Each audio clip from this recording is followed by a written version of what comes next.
you take a look at our schedule, I'm really excited for what we have later on today. It's going to be between OpTic Gaming and the Gosu crew. But would it kick things off? With a rematch. Okay, I love these games between LatamKings and New Goons. Yep. So what we had last fight night, even though LatamKings won, New Goons actually, they showed off a little bit. Yeah, they showed off a little bit. It still wasn't 2-0, but we saw a lot of great things from New Goons. Oh, yeah. And from looking at the rosters, it looks like New Goons is going to have a new player on their team, so we'll see if this combination can do well.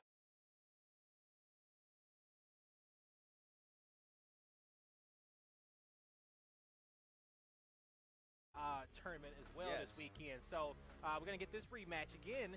And last week, it was OpTic versus Ghost, but this week, we have a new big we had Gosu crew take down Echo Fox's roster. We had Gosu crew take down Echo Fox's full roster. 14-3. Then we had Gosu crew take down Ghost as well with their full roster. Guys? So, we'll see what happens. You know what that means? That just means that the competition in Gears of War is rising. Listen, if you're sitting back and watching these players get better, you're going to get left behind at this point because everybody's bringing their A game now. They really are bringing their A game. OpTic is going to have Xavios filling in that fifth spot. Still hasn't officially announced who their fifth is going to be, but Xavios, we know how great of a player that, he is, and we just know how the main core four of OpTic is just like the core three. It don't matter who you pair those guys up with. I can play with them. Yeah, exactly. Me and you can literally play in that fourth and fifth spot, and we'll probably win a 2K. It's just that's just how damn good they are.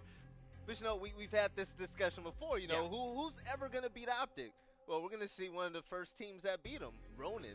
I mean, these guys, they came off top 3 finish in Vegas.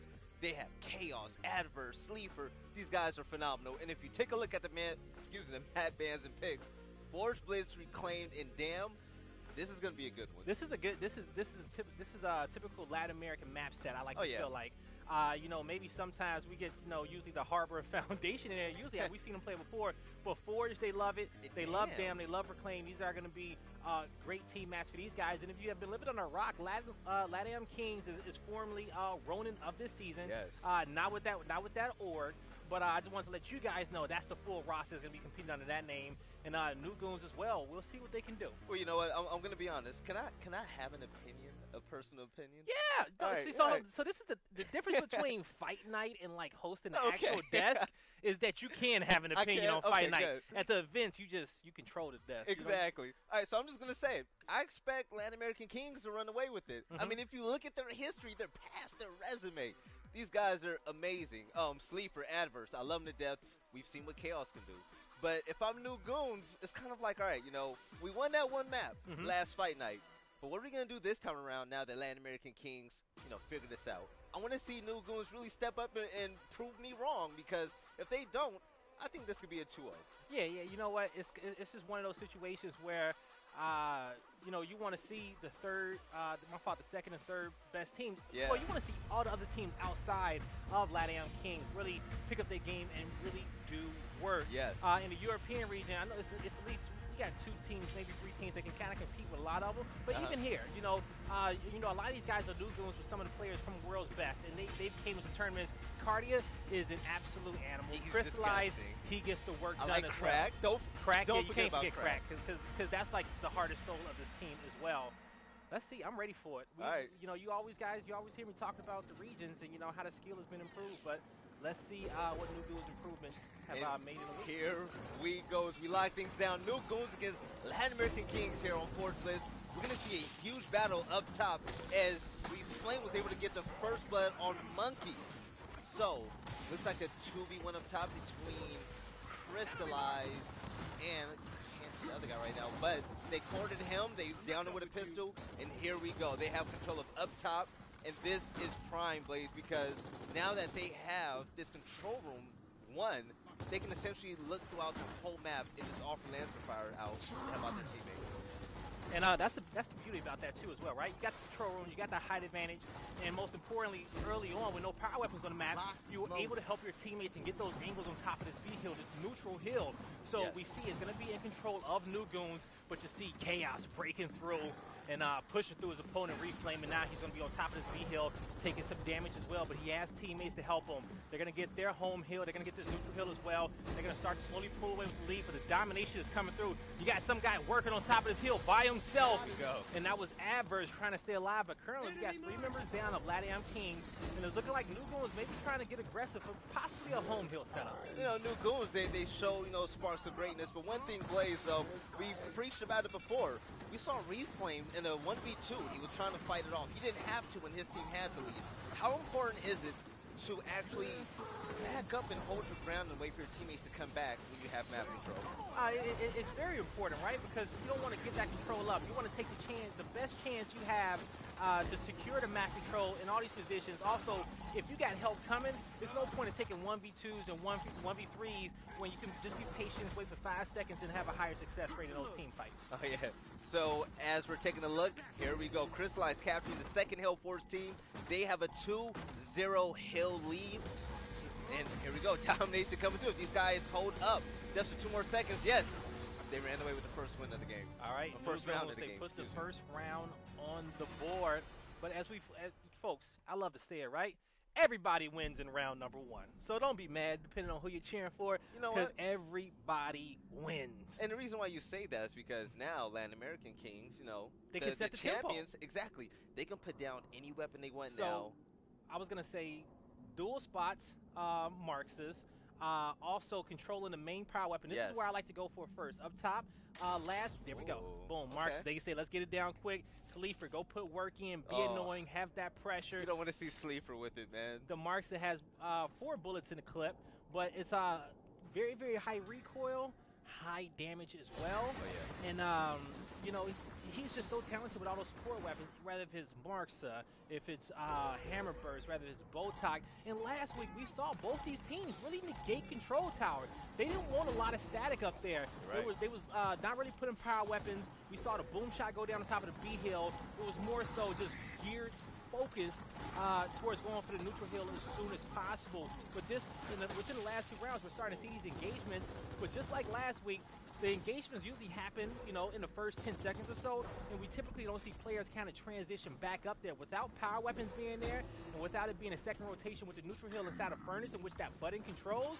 You know, it's like, all right, well, you get angles, but you know, you can still lose a fight up there, you know, not being close enough to help your teammates. And, you know, this is probably all part of the plan, losing the first round, because LatamKings, they came out the gate swinging, they have Marks to control, but what can also happen now is if they happen to put down another weapon in control tower, that might be all she wrote. So things are going to slow down a little bit as both teams, they're going to find their footing. So we're going to see smoke grenades as New Goons are going to try to make heavy plays. But Monkeys, with the Marks, he puts up a few shots, he runs back, Champ, taking out Adverse. So we're looking at a 1v3 situation with Monkeys. He's playing it safe, he's backing up, he's making sure he doesn't take too much damage to get down with this weapon in his hand. Yep, now he's going to just be rotating back over towards furnace area and looking to push through. He doesn't have no teammates in front of him, but he will, my fault, I'll take that back. He does have 2 teammates in front of him, and he's looking to get some shots in. And electric there, where those secondary weapons spawn, taking some damage, backing up, the pressure coming through mid-map as well, and they trying to get this guy down, trying to get the opening, but see, he's ignoring the fight completely in front of him, and he's using that long-range weapon just to help his teammates and just to be annoying. He is the best teammate ever. Okay, guys, so you're at home and you're taking notes. Just look at what Monkeys did. Of course, he could have fought the 1v1. Yeah, he could have pulled the shot. Yeah, he could have been the hero of the game and tried to push a 1v2 or whatnot for a flank. But this guy, he ran back with the Marks and made sure he was able to support his teammates past the guy that was trying to fight the 1v1. Now, that's the type of patient and heads-up play you would like to see from veteran players this is Monkeys. It's like this. Do I want to take the 1v1 that's in front of me, or do I want to keep my Marks out real quick and put a shot in both of my teammates' opponents in the fight that they're winning and slowly turn this from a 3v3 into a 3v1? Or even a 2v1, right? But you still give your team the man advantage even if he dies. But Monkey, well known for his movement. All right, the way he moves around the map is flawless, and he gets a lot of work done with that, and he confuses a lot of his opponents, and he jukes a lot of shots. Yeah. So he's able to easily dodge that one guy that he was going to 1v1 with. But you guys, you hear it ticking in your ear, right? The domination coming through. 10 points needed for LatamKings. Their home hill is protected, and they will end up getting round 2 on the board. All right. That American Kings, strong play. New Goons, you know, they weren't a slouch that round. But on one thing I would also like to point out, that play that Monkeys did, you know, sometimes common sense isn't so common. You see that type of gameplay from players such as Trix and Kenny Bounce. And that just shows you, you know, where these guys are headed on the international level. They're playing like, you know, the greats in North America, and that speaks volumes. So we're going to take a look at the weapon drop from New Goons. Let's see. So if they really want to go, I don't think that'll help them. The reason why I don't like the decision in it is just because there are more high priority, you know, weapon spawn positions. You know, you still got one on the neutral hill, and you still got one at control tower, which are both very, very important. And there's a lot of action that's happening in that area. But you know, we've seen some home hill setups happen so far, so these nades could be very, very useful. Also, those nades is pretty much smack dead in the middle between 3 hills, so you can easily pick up those instants and transition to any one of those 3 in a very, very quick manner. You know, I'm kind of not a fan, because if you look at this transaction here up top, I mean, so far, Latin American Kings, they're 2 for 2. Yeah. So I want to see something change on New Goons in. And here goes Dezo with his second first blood of the map right now. And showing off Chaos with a huge 1v1.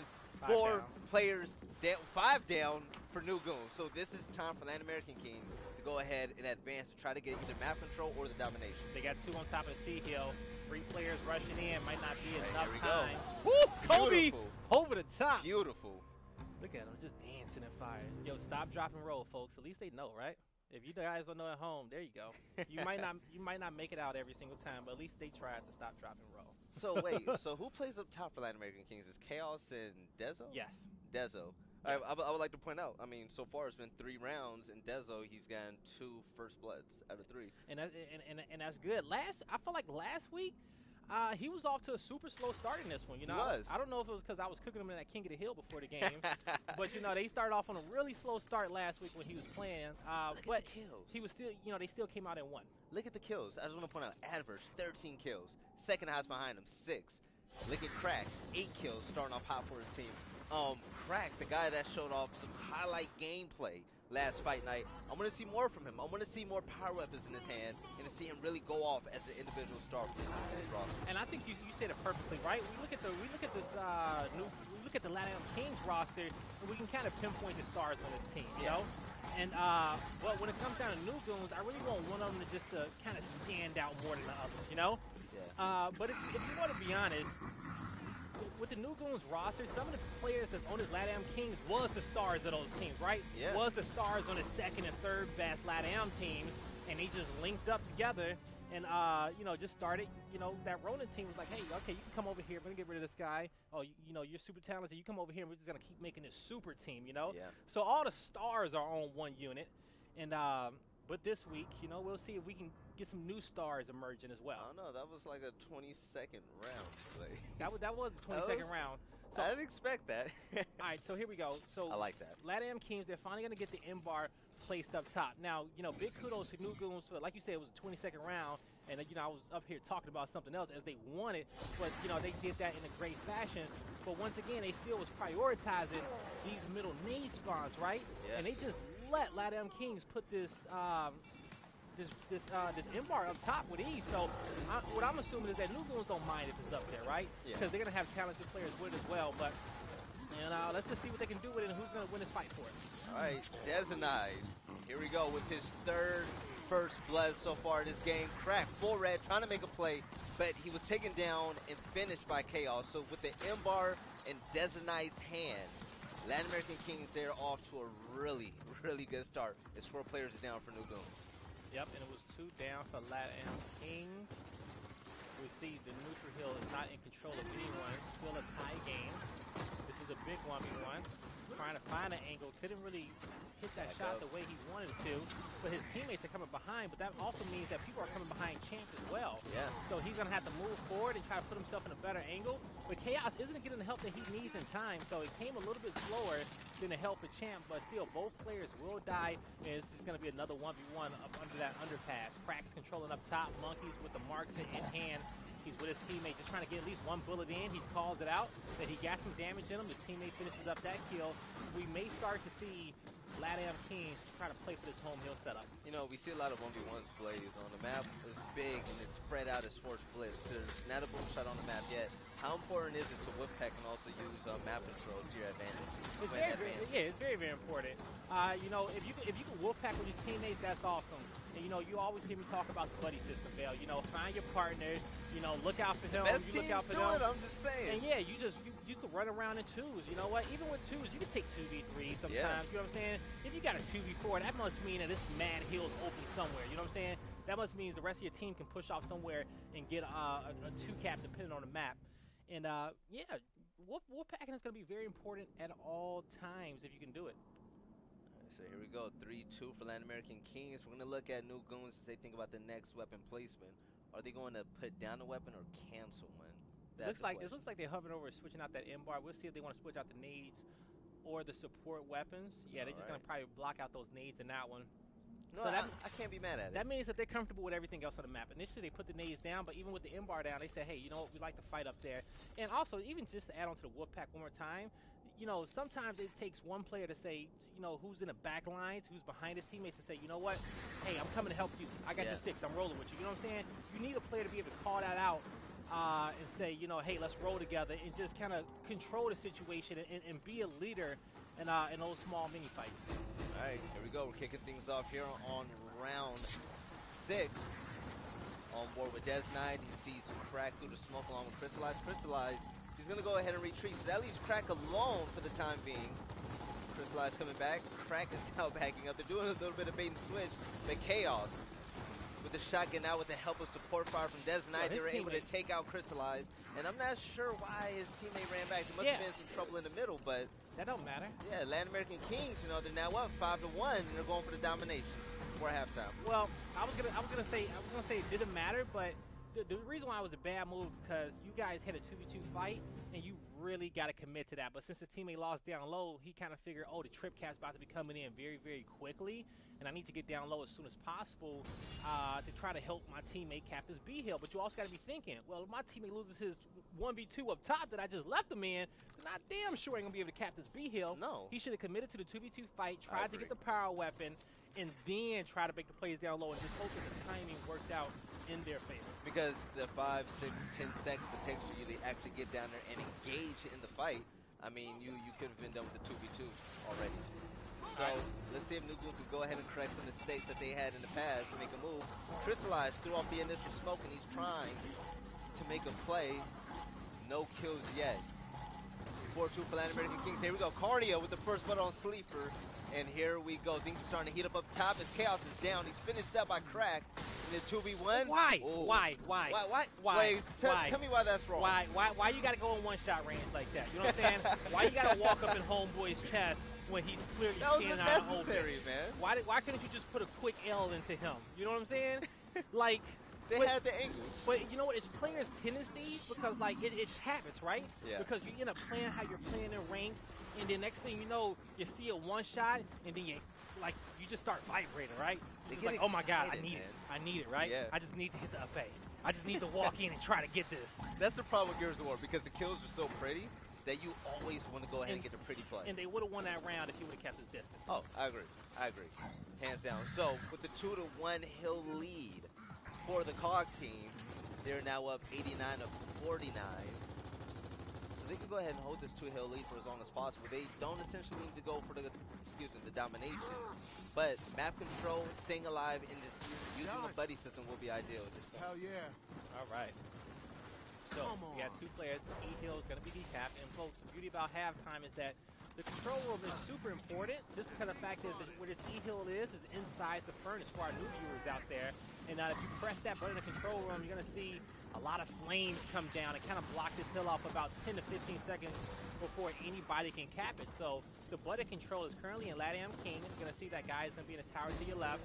So after they cap it, he's just going to sit up there. Yeah. And as soon as anybody from New Goon is like, yo, we got to break this hill, he's going to press the button and then buy his team 10 more seconds to get in position to get there and defend the hill, or you know, just kind of block it off. If it's a late game situation, pressing that button will guarantee you a round win, especially if you only need 1 hill in your control. I agree. If you take a look, I would love to see the overhead map right now, because you see they're trying to do like a spawn setup. They're creating a barrier on both sides of the spawn entrances to where they can actually lock down new goons and get the domination that you see now. I actually like that proponent. You know, a lot of teams, they don't think that far ahead. Call them the sheep herders. Exactly, but they didn't run up there for shotgun kills. They actually set it with lancers to make sure they weakened the opposition before they got to the hills to clean them up for the easy domination. All right, 2 rounds away from taking map number 1 is what LatamKings position that they're in. And we saw last week the boom was down. We saw that boom go down last week, and it was a heavy fight down low. Let's see if they want to do it again. I say they do it. I like the decision process of it. I mean, off of initial, New Goons have a pretty good track record. I mean, every single one of those players, they have, you know, been a big part of, you know, these beginning kills. On the other end, Desinite is really the only heavy hitter off of initial, and then after that, Adverse takes over. So New Goons, statistically, they actually have a great shot at getting the I would have loved for New Goons to put down that boom shot at round number 6. I would love to see that. Instead of kind of blocking out those nades. Because if I recall correctly, they were the ones who were mainly placing the boom shot last week. Yeah. But sometimes, you know, when you do have the M-bar on the map, it's like, oh my God, that's too many power weapons. But if you guys start to notice, a lot of teams starting to treat the M-bar like a sniper, right? They're starting to treat the M-bar like, you know, not a weapon that's not as powerful at times, seeing them on the map. Because, you know, it's just that when the boom shot comes down, you got to fight a 1v1 for the M-bar. You know what I'm saying? You need at least 3 players fighting for the boom shot at all times, no matter what map you're playing on. Big time. You know, I'm not a fan. I saw monkeys literally walk up and grab the boom shot. I don't think there was one Lancer firing in his direction.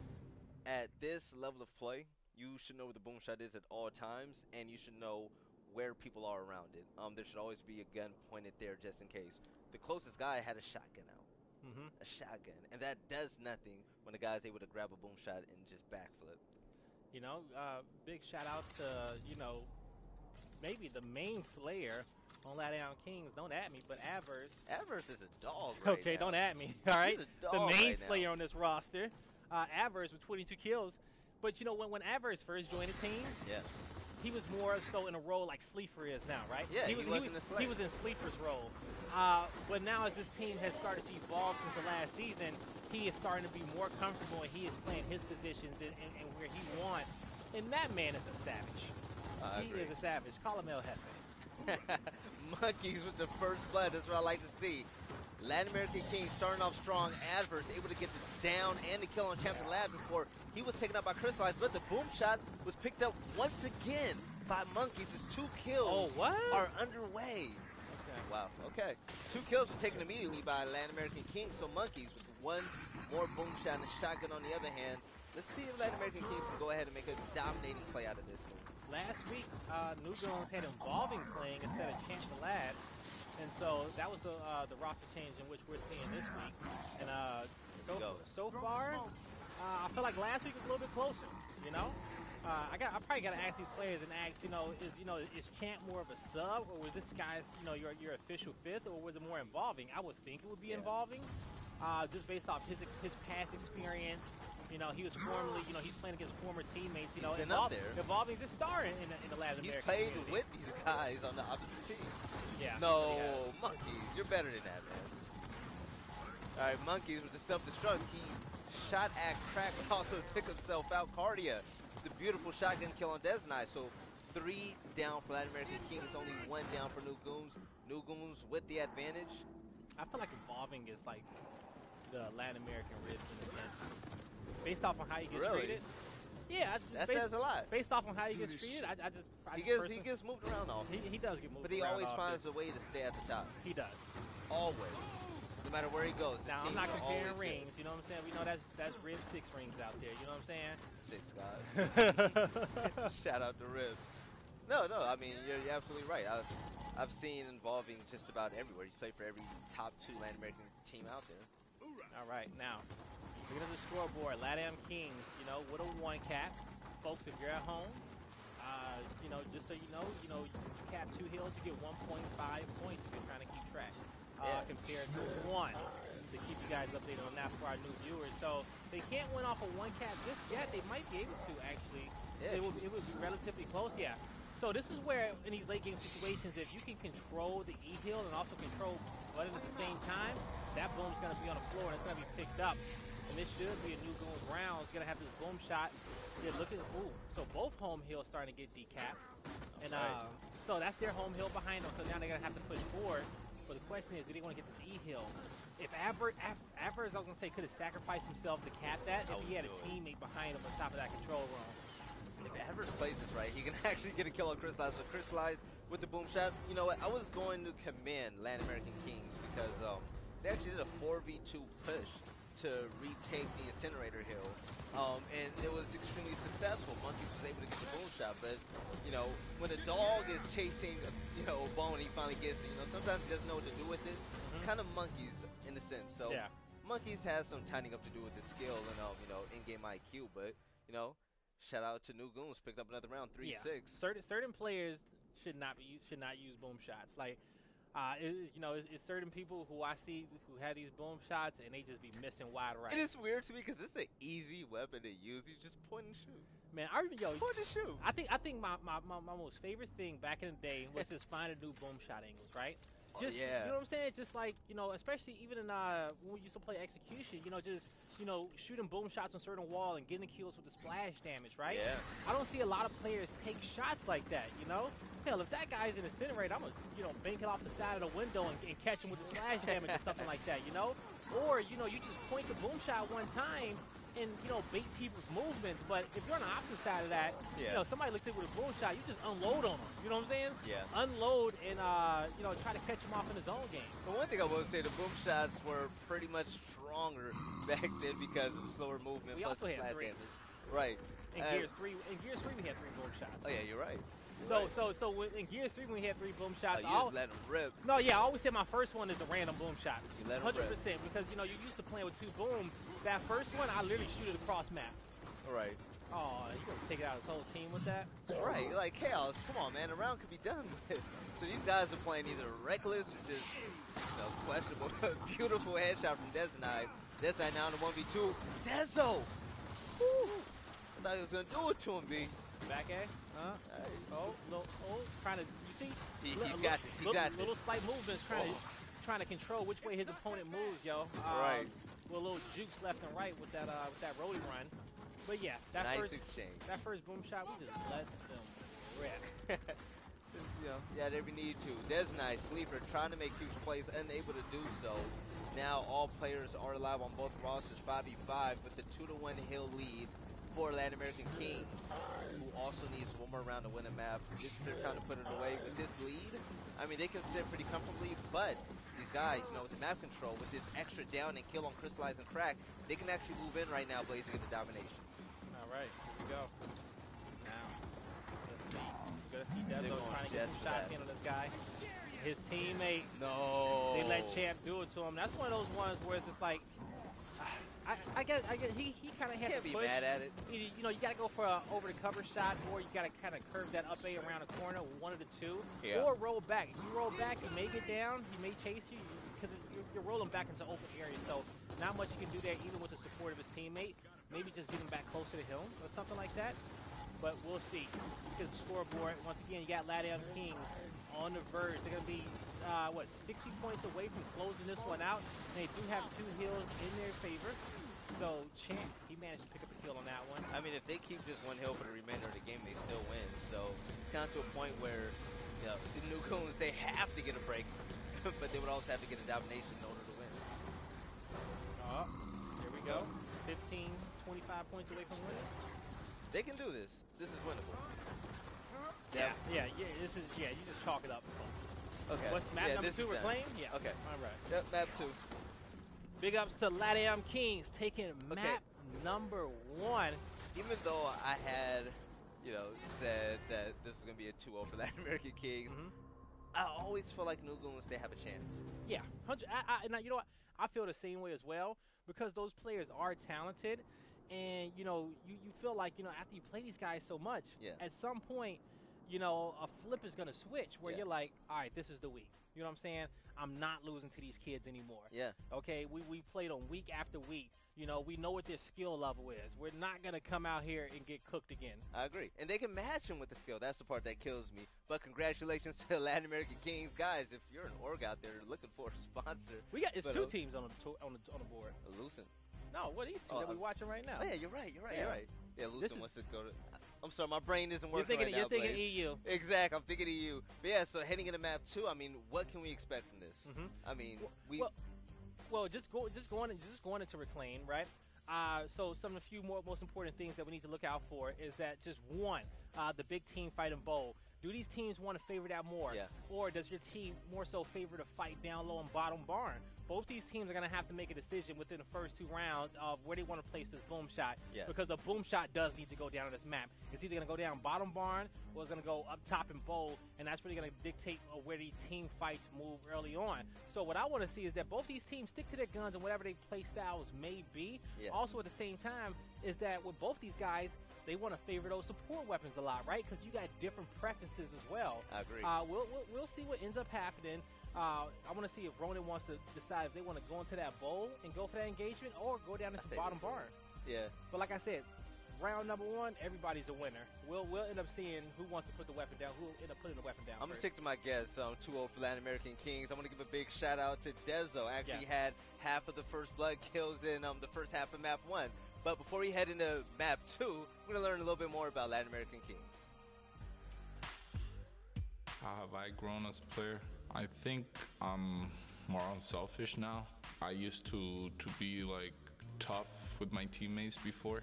Like how I talk to them now is more as a teammate more than as a boss or something like that. I used to be a little bit like hard on them, but now I'm more like I have a lot of confidence in them, so. We've practiced more than before. Like we've watched more videos. We've talked to each other a lot more, what we're doing wrong. Watch scrims that we have played, stuff that we're doing wrong, and we're fixing it. Keeping our passion is the fact that we haven't won, and we always watch people win, and they must feel so good, and we don't, so we want to win.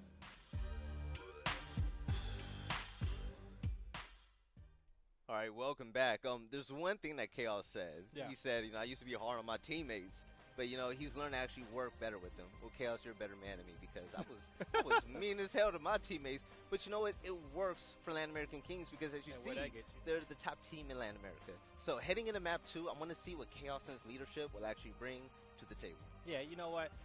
Chaos is kind of transforming to lead his team. At one point, he was the guy. He was the pickup, right? He was the new guy on the team. And to give him that extra slaying power as well. But then, with Identis leaving, then Involving being gone, and just, so many roster changes, him and Dezo have kind of taken control over this team and made this super powerful roster. But as the game is growing, as that team is growing, he's growing as well, and he's showing his leadership skills. And we're starting to see, how much of a powerhouse they can be, Vale, because this is the team that took down OpTic and forced that team change. They're the team to beat. Hands down. Whether you're in North America, Latin America, Europe, Australia, it doesn't matter because Ronin, they came to play. But, I mean, heading into map 2, I want to see new goons. I want to see them really work as a unit. When they came to the kill spread, they were pretty much even. But if you really dug deep into the stats, it was really star power against, a team that's really trying to figure it out. Yeah.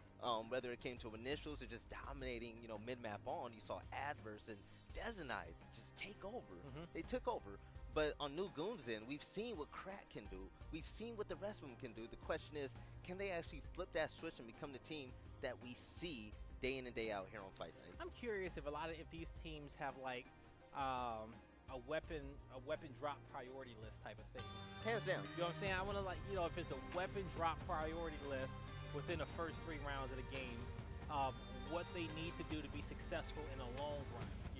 Yeah. If you guys, some people be scared to lose rounds for the greater good, I have a question for you, Blaze. Speaking of weapon drops, all right, so now new goons, they're fighting for their lives. They can't lose this map. How important is it to offset the fight if they cannot win on the initial hill at B? It's very important. If this B hill is not your fight, and a lot of people detest this fight. Why? Because look at all these smoke grenades flying out, right? We're about to have 10 smokes, 10 stuns. It's a low visibility fight. It's a low chance fight, and it just doesn't work out for every single team.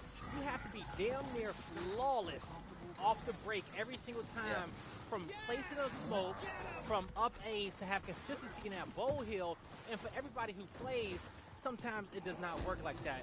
You don't hit every up A, you don't hit every roll, you know what I'm saying? Your smoke, your quick smoke throw does not always land where you want it to or come out as fast as you want it to. So the consistency isn't always there. But if you were to rotate that down low, it is a little bit more consistency, it's a little bit more spread out than it is a flutter. Momentum in Gears of War is insane, okay? So Chaos got the first blood in the bowl, and, you know, Latin American Kings, they were flying across the map to try to get a triple cap. But once you saw the team kill happen, momentum shifted on the other ends of New Goons, who are now pushing out Latin American Kings to go ahead and reclaim this BL. So I really want to see a lot of teamwork and consistency with this New Goons roster because, like I said before, they have the potential and they have the roster to go ahead and upset this team. Yep, now New Goons get in. They're going to get some of this B-Hill time. You see 4 members of LatamKings coming. It's going to be a 4v3 fight on top of the B-Hill. You're going to have Crack picking up a kill on Desnite. Adverse evens the odds as well. But coming through, Crystallized. Can he make it happen? Still a man advantage for LatamKings.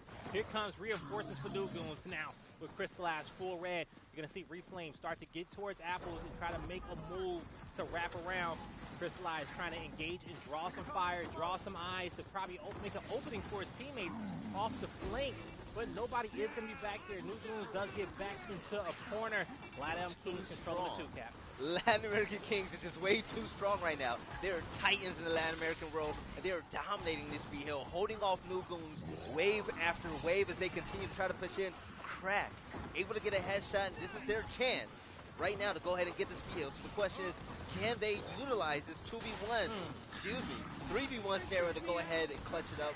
One player dies, and now New Goons to have an advantage and the B-Hill. Oh, and this is a close game, and I believe it is going to be one that you can win off of a 2-cap as long as you hold it down. Yep. So they just need to, New Goons is going to have to just keep up a wall of defense, you know. But one thing about it is that, you know, I don't believe in turtling. You know what I'm saying? No. If you always got an opportunity to move forward, I don't believe in turtling in this game because it will screw you sometimes. Unless your defense is just really strong and your teamwork is really strong as well. This is going to be a crucial fight because take a look at the time. 197. I said that they can win off a 2-cap. They can. So by decapping I don't know. Oh, yeah, that got it. There it goes. New Goons are going to walk away with round 1. But like you said, Blaze, you know, winning round 1, you know, everybody wins. So now, even though the momentum went to the side of Latin American Kings, New Goons are going to be able to put down the weapon. Yeah, they left their home hill wide open. Wide open. Once you get those kills, but that's a tough spot for New Goons to be in, right? If you're not 100% sure, like you find yourself in that spot, and it's like, oh my God, guys, can we win? I don't know. Can we win? Then you're sitting there, you're trying to do the math, but as you're trying to do the math, you got people shooting at you, and then you're confused. The next thing you know, somebody's like, I'm making a decision, and I'm leaving my post to go play for the trip cap. Right. The next thing you know, the whole thing comes crumbling down because down. The math is tough. Okay, it's a hard thing to do. You can't judge. There's a lot of factors happening. It's a lot of you can't judge it. So I can't even hate on New Goons for losing that because I'm pretty sure that's what happened. I don't know how they do it. I mean, between wall bounce, between 30 walls, and looking at the time, and you know, trying to dodge shotgun shots. I mean, these guys are talented. So there's a lot of information that has to be pulled in, which is why, you know, even having a coach pays off. You see Gosu, you know, take advantage of that. I know Latin American Kings has a coach in Demise. So things like that in Gears of War you have to pay attention to. Pay attention to details and be able to call out everything you do. You have to paint a picture for not only yourself but for your teammates for various situations. So here we go off the initial. Crystallized takes out Desnite. And here we go, the big fight in the bowl. Last time Latin American Kings won it. But this time early on, but you're gonna see Monkey, he's gonna fall, and there you go. New Goons comes in, they pick up 2 kills in that one. Reflame springing into action, trying to probably put some pressure on the home hill or get back to secure his home hill, which is exactly what's gonna happen. LatamKings comes out of spawn. Dezo makes sure that their home hill is gonna be clear. He's gonna try to get him a position in top barn, push him as far forward as he can. One of my favorite positions is right against that wall to his right in that corner. You get in that little spot with a sniper, and you get so many angles. You get so many angles up there to just shoot. Even with just your Lancer, if you're a home hill player, you get into this spot right here, and you just put your back to that wall and just shoot with no recoil whatsoever. You light everybody up on that wall, and you force them to move forward. and to your teammates if they up there with a good defense. Look at Blaze dropping the knowledge, guys. Take notes of the knowledge. I wouldn't be a home hill player if I played, but you know, if I had time, I would. Would you? I would.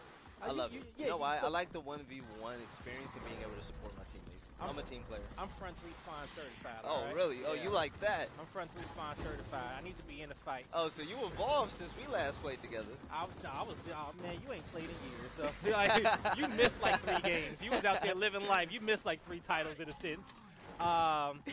But no, just the fact is I feel like you need a person who's able to pinpoint the mistakes that I made in big team fights, right? You need a person to be able to pinpoint if a smoke came in late or if a teammate missed an up A or somebody just missed a shot. You need a problem solver in those type of situations, and not everybody is good problem solvers. And I feel like I am one of those guys, and so that's why I like being up in a fight like that. Blaze giving himself a big pound in the back, but Adverse picks up the Amberburst, laying down the law across the other side of the map, trying to help out his teammates. Desna was unable to stay alive, but he did take out one player with him in the 1v3, which is a W in my books. There goes Adverse getting pushed. The 2v1 with one Lancer up top pointing at him, but Crack able to take him out and clear out their home hill. You know what it is, Bill? I got a fresh haircut today. You know how fresh haircuts are. Oh, you feel invincible for a full you start 48. feeling yourself. You know what I'm saying? Next thing you know, I'm just start roasting everybody and say I was the greatest sniper in Gears of War history and nobody can touch me. Hey, feeling myself a little bit. That's an argument. You can push that argument though. I would never do that. I don't. That's not me. I'll let you fight that battle. I have a question. All right, now that you feeling yourself, you got your hair cut. Yeah, right. I'm feeling good. Got the coconut oil in my beard. If you were to rank yourself as an overall sniper throughout all of the history of Gears, what would you say you are? Top 1, top 3, top 5? Be real. Be real. Oh, 100% top 5. I would say top 3. I was trying to think top 3. I was thinking of people who I would have had to put above me. Who would it be? I put Prospect. I put Beck above me.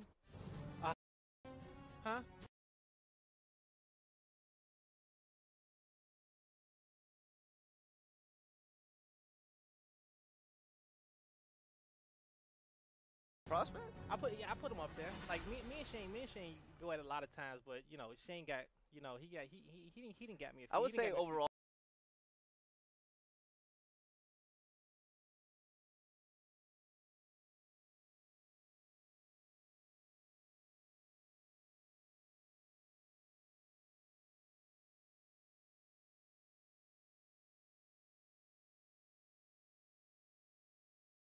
Also, so the thing about when it comes to snipers in this Gears and previous Gears, people always hype people up when it comes to clutches. You know, shout out to Mental. Mental has some beautiful plays with the sniper. I can only talk about the people who He's nasty. He's top 3. I would say you're top 3 because you were consistent. Genesis. Genesis was Jenny was disgusting. But was, you know who? All right, the chat might not know him, but the OGs do. Fiber optics. Woo! Yo, hold on. Let me drop one more. Go ahead. OP throwback. Oh! yo, guys. I'm gonna tell you like this, okay? If you have not seen OP throwback montage from Gears of War right now, 1, YouTube it. The day I watched that montage was the day I was like, I'm gonna try to be the best. I'm in love with this game. Like I don't want to play no other game but Gears of War. And he did it with the Nelly song. Oh Here comes the boom and headshot. Here comes the boom. But you know what I love about Gears of War? In every Gears of War, 1, 2, 3, UE, Judgment to now, and Gears 4, there's always been a new style introduced. It really has been. So in Gears 1, it was more about consistency and trick shots. Gears 2, you had, Cali North. Yeah. Players like him in Prospect. And Gears 3 to now, you had more of, like, super flashy, quick reaction type shots. Where these guys hit shots was like, how the hell? Okay, I'm like mental, explosives, Kyle. It's insane. From Gears 1, I think I could say from Gears 1 to 3. Yeah, from Gears 1 to 3. If I had to do a top sniper list of all time, if I had to do a top sniper list of all time, and I'm not even gonna put in no order. Okay, I'm going, myself, Prospect, Genesis, franchise. I'm going Predator. All right, can I say something? Kelly North, Fiber Optics. I'm gonna stop you. Okay. Because back in my day, I used to snipe too, Blaze. No, you did not. Oh, I sniped. All right, don't play me. Not on my team. Don't. Hey, shout out to franchising them, but you know, I always thought I was better than franchise and Predator and all those. You know, I got nice towards the end, man. Yeah, you got a little bit. Senels. You know, a little bit. Senels was up there. Senels was annoying. Senels was mad talented. Wait, Jerome. Jerome. Yeah, he was the online warrior Jerome sniper. was good. Gears 1 Jerome. Yeah, Gears 1 Jerome was dirty. Right. I will give that. Actually, Jerome was probably one of my funnest people to sniper. Hudson is the latest and greatest. Well, yeah, Hudson. You can let me finish my list, but Hudson's going in the list. You know what I'm saying? On UE, no one was like him. Yeah, Hudson. No one. Hudson's was filthy in UE. Like Hudson's was the best sniper in UE. Yeah, 100%. It's fun watching real dominant snipers in Gears of War because they really take over, man. Looking at Hudson, I've seen Firearm, Xenon. Yeah, but no, I was gonna say now that you said that, right? That was the talk of the talk, right? Yeah. Talented snipers and how they impact the team, right?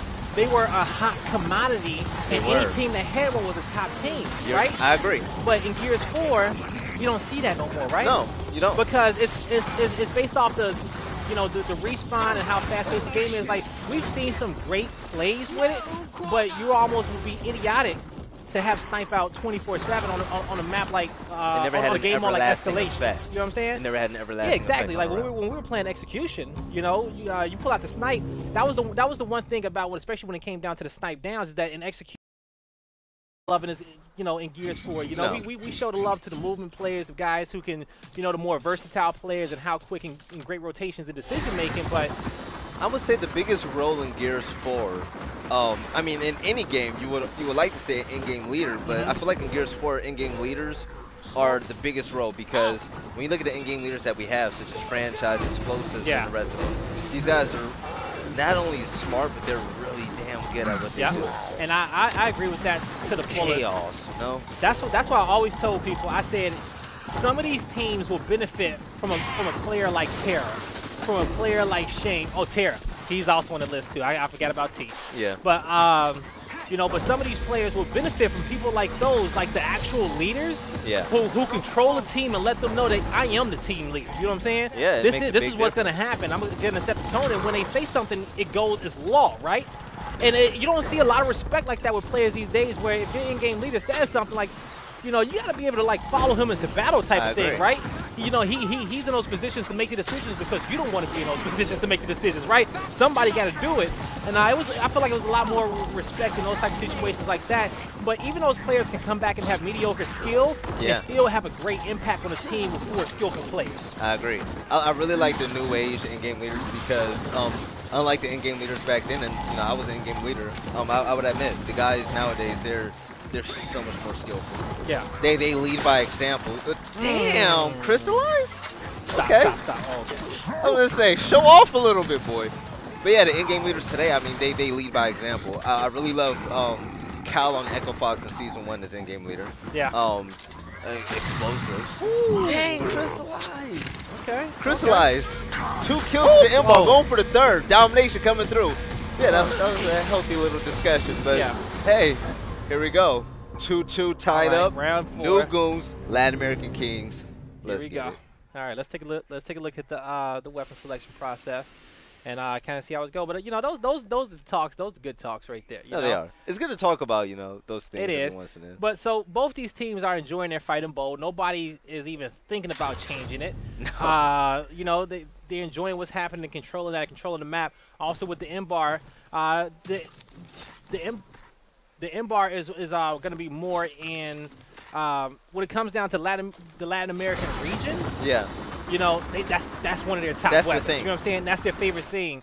The European region has more adapted more towards the North American play style. Yeah, they go for the boom shots. Where can we get these boom shots down as soon as possible, right? So that if you guys ever, like you said, when you pay attention and you watch them play, you notice that those weapon selections are different. And then look at the ones where the teams are, you know, got the more consistent placings. Run away, guys. 2-4. Come on, LatamKings, you guys are nice, but geez. All right, here we go. Bowl was taken over by New Goons. So with the 2-1 hill lead, things are looking quite pretty. So this is time for New Goons to actually go ahead and make a push for this 3 hill cap with 3 players down for LatamKings. All right. Domination coming through in New Goons, man. They've been running away with this before these last 3 rounds. They've been in a good flux and they're just doing good. You know, a good flow. This map is suited better for them than Force Blitz. When you take New Goons to a map where they have to spread out and really utilize a lot of teamwork and team fire, they're going to struggle because they're all new to playing with each other. But if you put them on a map where things are up close and personal, they can make those quick adjustments. I like that. These guys actually will prosper. But Blaze, we saw a power weapon go down. What was it? It was the boom shot. Boom shot went down bottom barn. So this is going to change it up a little bit. The marks is very important. The M-bar is very important. Both of those up top. We'll see if both teams want to at least send one player to fight for them. Yep. They're going to send one to acquire those weapons, and now all the rest of the core is going to be down low. Now both these teams can kind of get a look on this last round on what both teams' strategy is going to be fighting for this boom shot. We saw a beautiful trade, and now Crystallized looking at 3 people as LatamKings go ahead. They grab the boom shot. The Adverse was able to back up with it with his teammates. Now we're going to see things kind of slow down on their end. They're going to bring the boom shot back to their side. One was wasted. It'd be wise for Adverse to go ahead and hold on to this one. Go ahead. He cleans up a kill. So 3 down for New Goon. And now it's the time to be aggressive and go for the triple cap. He's going to pop his active as well, and that's going to be 5 down. And both going to be tied up going into the half. All right, that was great play. That was great play. There's just one thing I want to point out. Usually when people get boom shots, they get excited and aggressive, and they want to push head on because they have the best weapon in the game. You know, rightfully so. But, you know, like I said, heads up, high IQ team. Ronin grabbed the boom shot, went all the way back and went around the map for the domination. They didn't want any chances to risk losing those fights with the boom shot. Yeah, that was a high stun fight. It was a lot of smokes down, not a lot of visibility. Probably wasn't a lot of marks either, because even if the smokes go down and your teammates are able to get some marks, you're going to know your opponent's position by hitting that TAC-com. So they decided to get the boom shot and wrap back around mid-map. Average saw his opening, and he took it. They pushed through, and they got that dom. But folks, it is going to be halftime, so all the power weapons will be wiped off the map, and our respawn timers will drop back down to 10 seconds. And First Blood is going to be going in favor of Crystallized and trying to get some shots through the smoke, looking to push in very, very soon. Knows there might be a guy in the corner. He tried to kind of hit that shot. Now he's going to really get confirmation, and he didn't take any damage whatsoever with a quick bounce to the corner. Dom coming through, and he's going to stay in his hill, let his teammate clean that one up, and bada bing, bada boom. All right, domination was denied, but Desnot with the double kill on Cardia and Champ the Lad. Dezo been in the scene for such a long time, and he's showing people why he's a veteran and why he belongs on this top roster. So here we go, LatamKings fighting back from getting dominated to go ahead and make a push on Varn. No, Dezo was taken out by Reflame. Crack takes out Chaos. A fight ensues. Monkey was unable to make a clutch, and he was taken out by Crystallized. All right, so I got tongue. It happens. But so now they're going to start to try to clean up these guys coming out of spawn and try to funnel them towards that home hill where they can get, put themselves in a more advantageous position. Now, this new boom shot will be up soon. It's looking like New Goons is going to just play it smart. You see all 4 members of LatamKings. They're saying, hey, we lost fight for the top for the neutral hill. Let's get up top table as soon as possible, try to take our numbers up here, and also get ourselves a 2 cast so we can start getting some more points on the board. The beauty about this setup is that you're going to have height advantage trying to fight against a boom shot, which is perfect, right? Yeah. That's the boom shot's counter. Find yourself some height advantage. A boom shot trying to take shots with a guy that's going to be up those stairs is going to be very difficult based off the angle in which the boom shot drops. You're going to have to try to hit it off the cover, get some splash damage or something, and try to pick up these kills a little bit easier. But New Goons don't want LatamKings to set up, and they're on the aggressive. The Monkey's in a beautiful position once again to support for his teammates, a guy who we all know for slang ever since Vegas. You know, he's letting everybody know, hey, I'm decent with the Lancer as well. So here he goes, extending his life, now putting himself in danger. But this is where he pushes a 1v1. He noticed that the fight wasn't in his favor, so using the movement, Monkeys gets it down, able to get the kill. Who's his teammate? Because that's why is he still alive? Because his teammate who missed 1,000 Lancer bullets. That's why is he still alive? His movement. We talked a little bit about it on Forge. You know, he's he's known for that movement. You know, that's don't do it, Monkey. Okay. Monkey's finally taken out by Crack, and here we go. You hear the sound coming, 195 to 157 in favor of the Swarm team. New Goons are looking to actually get in the lead for the first time in the series. All right, so you see the score, about 7 points left. This is going to be New Goons with this lead. Now, LatamKings, that round with that boom shot, they won it in a flawless fashion. I'm definitely assuming that this boom shot is going to go back down bottom barn. I talked about it early before the map. I said the boom shot is a must-have in Drop this. it. And on that whole first half, they went 5 rounds without worrying about it. And both teams just kept trading off, There we go. But we'll see. I think here we're gonna see a lot more consistency. A lot more consistency down low. That's what I like to see. All right, 4-3. What's up? Ronan rocking a lot of OpTic here today. I know. What's up with that, man? It'd be dope if OpTic hit a LatamKings. Hey. All right, now. Don't start now. If it happens, you heard it here first. Right, folks? OpTic Latam. So here we are in the initial fight. Reflame able to take out Monkey for the quick first blood.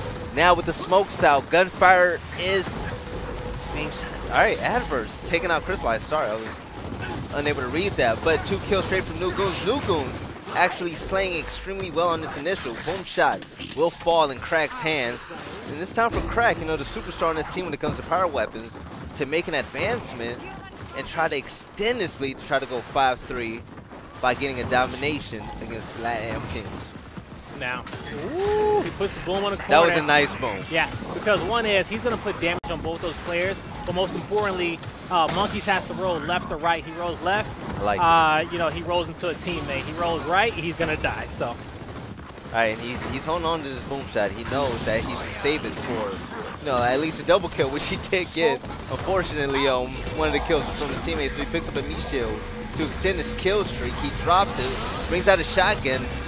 Cardia taken out by Monkeys. Domination coming through. Crack with yet another kill. 1v1. Here it goes. Desnod unable to clutch it up. He gets down by Crack, and Crack was able to finish it out, extending the lead to 5-3. And kicks him right in the mouth. All right, so New Goons is going to be 2 rounds away from closing this one out.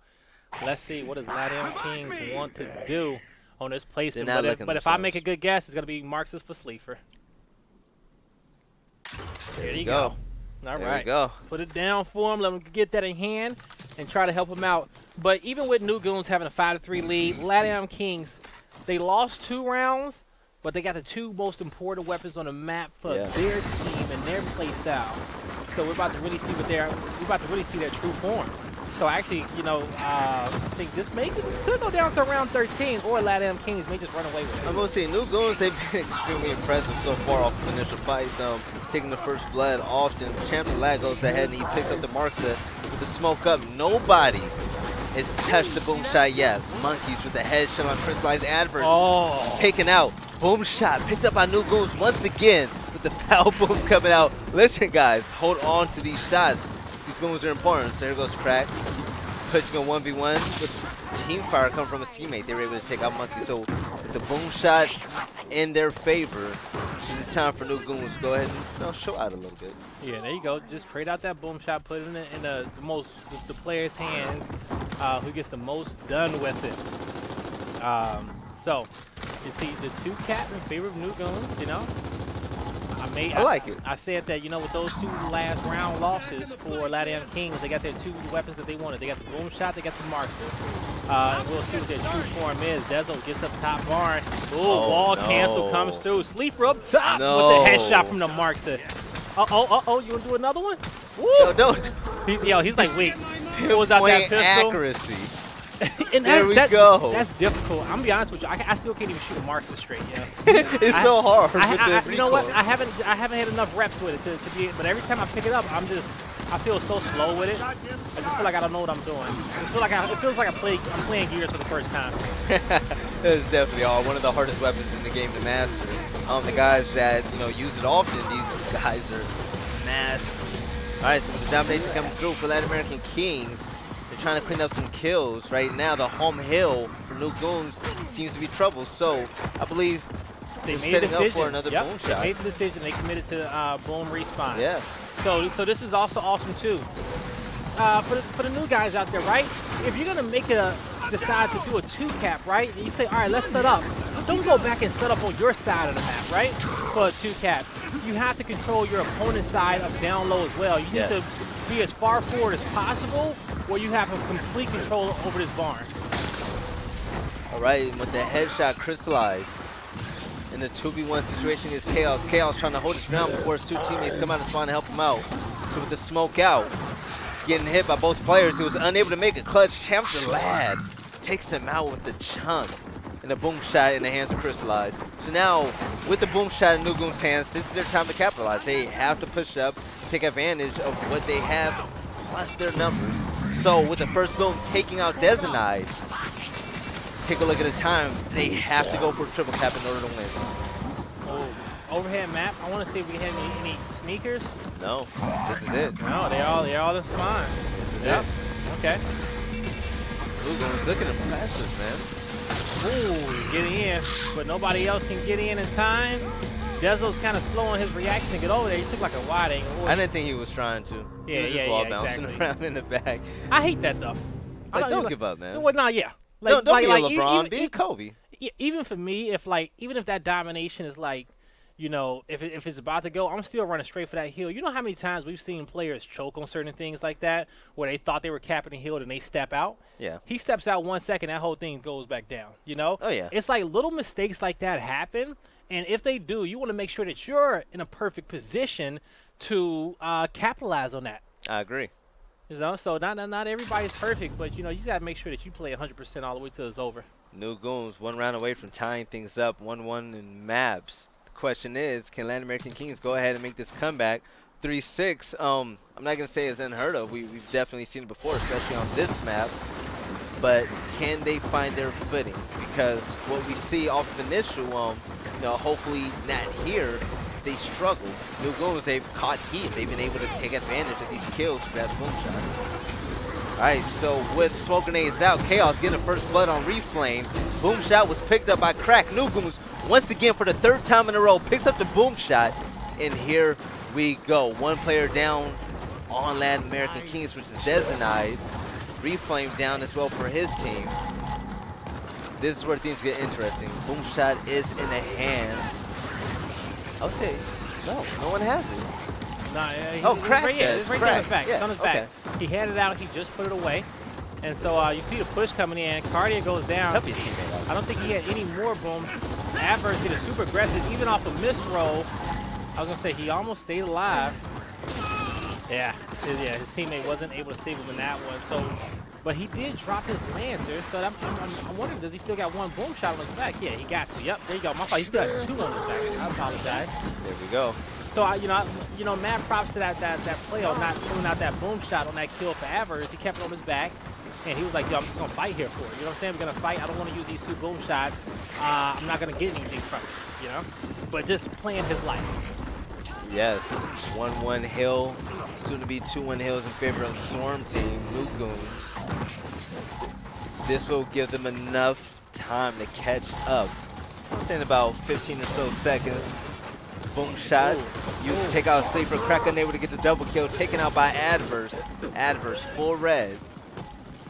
2 Lancers looking at him. There we go. Crystallized caught with his Lancer out. Running away from Adverse. Adverse trying to make a huge play. Finds out that he's in a 1v2 situation. Getting shot from up top, which leaves Dezenide all by himself. He gets taken out by Nugoons. So here we go. Nugoons all over the map. Team fire. 1v1, they're doing it all, Blaze. Average has been such a difficult spot. There was a lot of pressure coming from up top bowl. Nugoons, they got themselves a setup, and in their setup, it involved with Cardia up top bowl. And as you start to see LatamKings kind of push through mid-map, try to find more advantageous angles. He's out there up to just put shots in left and right. But Avers managed to stay alive throughout that whole situation, and now they're going to be on top of the home hill of Nugoons. We'll see if LatamKings can get another round on the board. And with that boom shot down, it's looking good in their favor. There we go. LatamKings, the boom shot, it seems like for the first time this map. They're looking to go for the domination, trying to uncap the F hill, but Crack and Crystallize. They came in. 2 members of LatamKings were taken out. Ooh, here we go. Looks like the COG team might walk away with this. They go ahead and keep it up. Nugoons fighting to stay alive. Oh, yeah. And here we go. That's it, boys. Yep, that's going to be it for this round. And so that's going to be 6-4 in favor of LatamKings. They can do it. They definitely can. They can. We were starting to see a little bit of sloppy effort from New Goons, I would say. They seem a little lethargic that round. Throughout the first half of this map, they were flying everywhere. They were challenging every fight, winning it. No, Team Fire was on point. I was going to say, put something up top, because Cardia's been living there. And Cardia's just like, yo, I've been living here. I've been destroying people with the marks. Give me something to defend myself, or give me just something extra that I can use. Big up there. So this is going to be an incense. Okay. Because I wouldn't even put frags there. Frags would be, frags will draw too much attention. And Cardia's been kind of getting up there for free without very few people kind of contesting them. With those incense, he's going to get some static, but it's not like, it's not going to bring as much attention as like, oh man, Nades is up there. Let's really get up there and get those frag grenades. Yeah. Crystallized, 31 kill, Crack, 35 with a combined 66 kills. These two guys, all they need is one more round to close out this first map, but here we go. 6-4 in favor of the New Goons. LatamKings fighting to come back. We're going to see a big initial fight here for the boom shot. Oh, first blood. Desnai takes out Crack with a one-shot headshot. Adverse takes out Reflame. So with a 5-3 advantage, LatamKings are looking to move up. Desnai going up top to Apples, helped by his teammate. He whips out his Lancer. Adverse takes out Crystallized. Chaos has the boom shot. All power weapons are in the hands of LatamKings. All right. So Desnai, he's going to clean up that kill. The pressure is there. The neutral hill is also in the favor of LatamKings. They're going to clean up 2 kills on his home hill. They're starting to split themselves a little bit. Going to get a brick there. They're waiting for their teammate to come off and respawn and cap the home hill. So let's look at the overhead map. Yep, somebody's on it. Somebody's on it. So yeah, somebody already got there. Boom shots are going to be down. Nobody else in position. They got these guys trapped, and they're going to put another one on the board. Where was this at earlier, man? Where did this strong play just come out of? They're picking them apart. They're like surgeons right now. Just when the flip switch, when a flip switches for them, it really does flip. Once again, you see El Jefe leading the board for El Jefe leading the board for LatamKings. He stays up there. He's always in the first 1 or 2 spots. Yeah. And if you ever meet him, he is so focused, and he's always about his business. And also probably doesn't speak a lot of English, but still, he's always in proper position. Actually, he does speak good English. Yeah, no, he does. All right, round 11. Here we go. Let's see who can go ahead and win this initial fight to get the boom shot. Retro Lancers word drop. You see them picked up. We haven't seen them in a while. All right, so Monkey in position to pick up boom shot, but he's going to sit there with a shotgun now, getting hit with a Lancer. He's full red. The key is to stay alive. He was able to get it down and to kill on Crystallized. This is crucial. Oh, no, Monkey with the double kill. Ooh, yes! The boom coming in too to save Monkey, so beautiful he stays alive. Play from Monkey. And he knows, like, hey, you got to tap up, Monkey. We can't go this round. It has to be go, go, go. We still got one more boom shot. Chance the lad. You see the crossfire, all those bullets flying over his head. There you go. They got to take him out very, very quickly. And now, folks, what is happening? We are going the distance to round 13. This is gonna be for the bread, Blaze. All right, I didn't expect this comeback. New Goons, they were on fire. I don't see how they can allow a team such as this roster right here come back. This is fight night. This is before a major land in New Orleans. This is where you're going to have to boom for M-Bar or boom for Nades. They're going to get that out of there. Honestly, no. It's not going to matter. I was going to say it does not matter because it's not going to matter. You have to win an initial regardless. Yeah. Okay. They put the retro Lancers on the map. The only difference, with the retro and the marks that are up there is with the boom shot you can get the triple cap faster. But I mean these weapons are strong as well. You literally have Nades. You literally have the 3rd and 4th best power weapons in the game, which is like the marks and the retro Lancer. Right. Oh man, let's see what they can do with it. So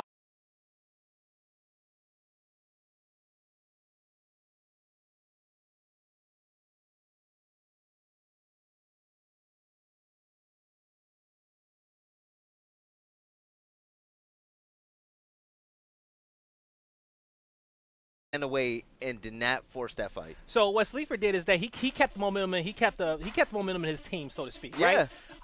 Most players would have just sat there, shot their marks. They would have fought the fight. Yeah, and it was like, let me pull out my shotgun. Let me try to be a hero. Right. Sleeper, he communicated with his teammates. He backed up, got behind that back cover, said, "Do you guys got control over the neutral hill?" And at that point, your neutral hill becomes your home hill in a sense, right? Yeah. And so they set up on that, backed up. They had free nades. They rotated the nades back up, used the nades to flush the pressure off of the home hill, pushed across map. But then at that point, in transition, Sleeper was like, "I'm pissed off that y'all tried to push me like that." And he started sniping people with the marks, right? Exactly. At that point, like I said, in Forge, you call them the sheep herders, right? Yeah. With those nades, they saw the exact movements and rotations. They put themselves in big angles. And as I said, bottom barn as well. If you're going to hold up in a position, you need to set up on your opponent's side of bottom barn, not your side. You know, you need to be, in a better position as you can. But LatamKings came out on top. Congratulations to LatamKings New Goons. I'm going to hold you guys up to a higher standard next time we see you. If you make it here on Fight Night, I mean, you guys have the potential. Keep fighting, watch the VOD, get better. We'll see you next time. But Blaze, this is I've been waiting for, man. I needed that pin. Coming up next. So he didn't get his pin. There it goes. Coming up next, we're going to see OpTic Gaming go against the Gosu crew after this short commercial break.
Something's happening to me.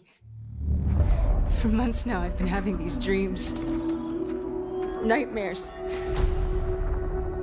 But I think they were messages. It's your grandmother's? There's a place up north. I think we can find you answers there.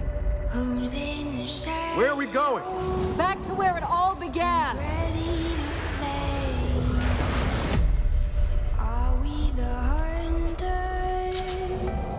I need to know the truth.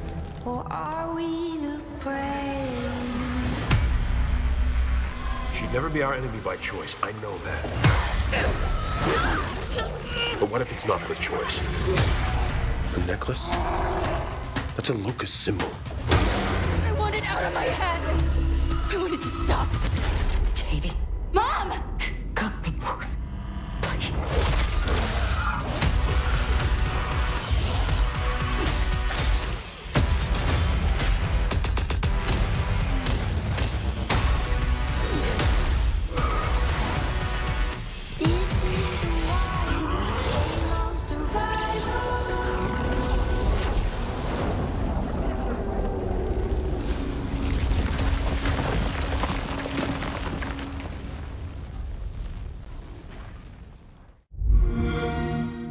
Games play best on Xbox One.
fans and all the time you put into goes into this event.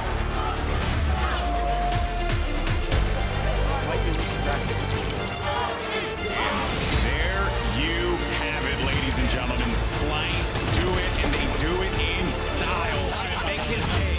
They are focused, and they are on another level.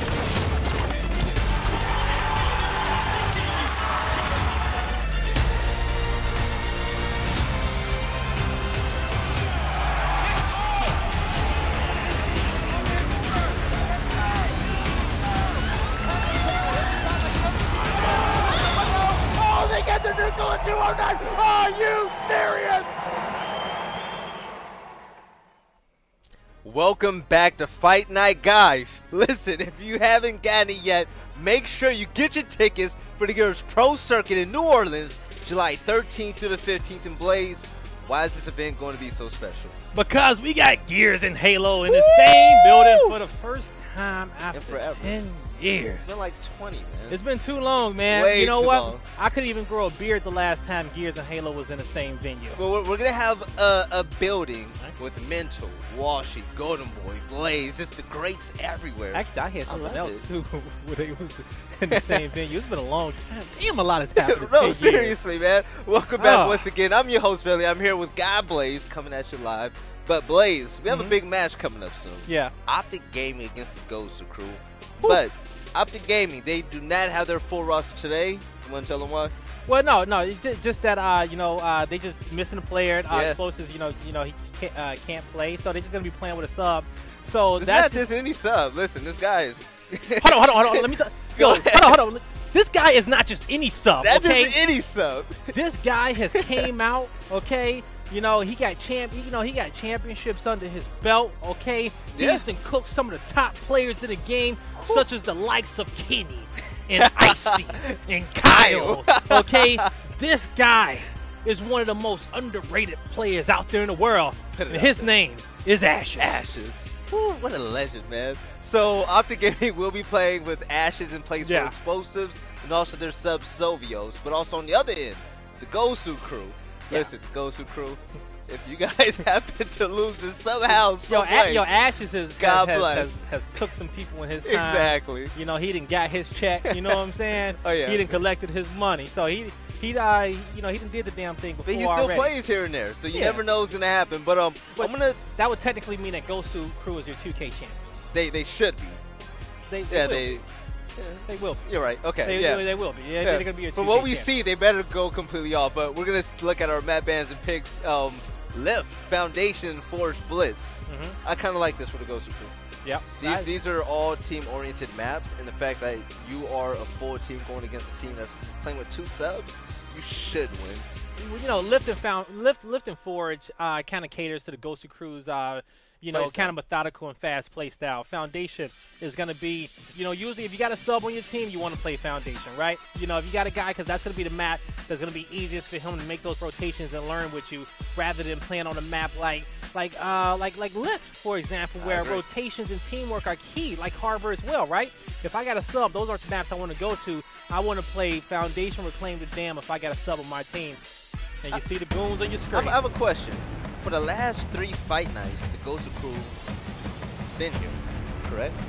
Yeah. Well, no. 2 out of 3 times they were under the Gosu crew, and before that, they were a new team, and they were in the show match. Ashley Lit was once, I believe. I think this is the 3rd time in a row on fight night. I gotta look at my document. I think so.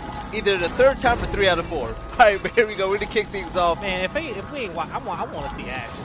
I want to see. Can we go on Ashes, please? Demo. Demo killed him. Ashes gonna be coming back to vengeance. Exactly. When Ashes falls, we go straight to Ashes. Solar, the newest member of OpTic Gaming, taken out by Heza. Heza with the double kill, taking out not only Solars but also Zovio. Summons goes down, and here we go with the domination. Oh, Ashes. You want to think the funny thing about this is that Mental and Summons are the type where it's just like, man, I don't even give a damn. I'm still not losing, right? They the type of people that be like, yo, I just want to beat them just to beat them with Ashes. Can I say something? Yeah. OpTic Gaming can still pull this out, my opinion. Listen, I don't care. All right, Ashes is Ashes. But Zovios is good. As you see right there, the kid is, he's an animal online. But you also still have Solars, Mintu, and stuff. So Zavios. Is it Zavios or Zovios? I say Zavios. Okay. So, we can get it mixed up. That means we got a 50% chance of getting it right. I like that. All right, but Zavios is one of those players that I believe that was in the same position as Powers and just too young to play on the circuit, right? So with Powers coming out and finally being on Echo Fox, Zavios is that next new upcoming talent, just following in his footsteps.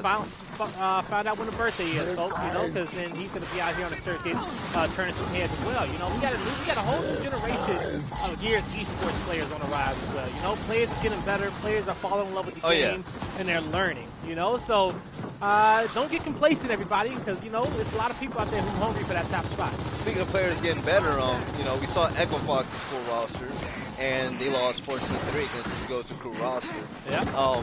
Teams are getting better, and speaking of that, you have a veteran such as Demo Bounce, and with teammates such as Detox, Vital, Klaus, and Heza.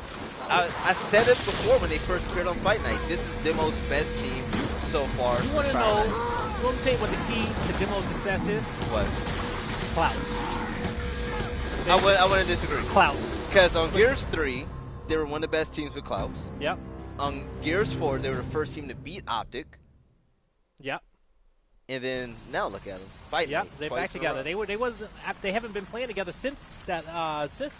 You're right. Yeah, they haven't played together since then. Demo's been on various different other teams, and then Clouds is on Echo Fox most of the year. Yeah. But Demo and Clouds are literally like the duo. I didn't think about this until I really kind of saw their names next to each other. I didn't think about it.